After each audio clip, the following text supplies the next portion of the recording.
శుభోదయం. ప్రభువైన యేసుక్రీస్తు నామములో వందనాలు తెలియజేస్తూ పరిశుద్ధమైన దేవుని గ్రంథములో నుండి కీర్తనల గ్రంథము 33వ కీర్తన మొదటి వచనం. నీతిమంతులారా యెహోవాను బట్టి ఆనందగానము చేయుడి, స్తుతి చేయుట యథార్థవంతులకు శుభస్కరము. సితారతో యెహోవాను స్తుతించుడి, 10 తంతుల స్వరమండలముతో ఆయన్ని కీర్తించుడి. ఆయన్ని కీర్తించుడి, నూతన కీర్తన పాడుడి, ఉత్సాహధ్వనితో ఇంపుగా వాయించుడి.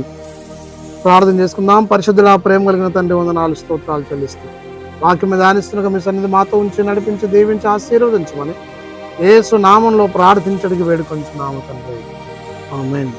ఒక నూతనమైనటువంటి క్రైస్తవ విశ్వాసిగా, సహోదరి సహోదరునిగా దేవుణ్ణి కలిగి దేవుని నామాన్ని కీర్తించేటటువంటి కృపా భాగ్యాన్ని కోరుకునవలెను. అంత మాత్రమే కాదు, కానీ దేవుని యందు విశ్వాసం ఉంచిన వారిని ఆయన నీతిమంతులుగా తీర్చగలడు. నీతిమంతుల నోట స్తుతిగానం ఉంటుంది, ఆనందగానము చేయుట యథార్థవంతులకు శుభస్కరమని దేవుని వాక్యం సెలవిస్తూ ఉంది. 10 తంతుల స్వరమండలంతో ఆయన్ని కీర్తించుడి అని, సితారతో యెహోవాను స్తుతించుడి అని. అనగా మన జీవితము దేవునికి ఒక స్తుతి. మన జీవితం ద్వారా దేవుని నామానికి మహిమ కలగాలి. దేవుణ్ణి స్తుతిస్తూ, గణపరుస్తూ, ఆరాధిస్తూ ఆయన ఇచ్చే ఆశీర్వాదం ఈ లోకంలో పొందుకొని దేవుని మహిమపరచాలి.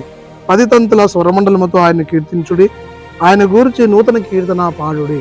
దేవుని నామాన్ని కలిగి ఈ లోకంలో, సంఘంలో, సమాజంలో ఆయన కీర్తిస్తూ, స్తుతిస్తూ, గణపరుస్తూ ప్రభువుని ఆరాధించే కుమార్తెగా ఉండనట్లు, కుమారునిగా ఉండనట్లు, సేవకునిగా ఉండనట్లు, సంఘములుగా ఉన్నట్లు పరిశుద్ధాత్మ దేవుడు మనందరికి తోడై ఉండి నడిపించి దీవించునుగాక, ఆమేన్.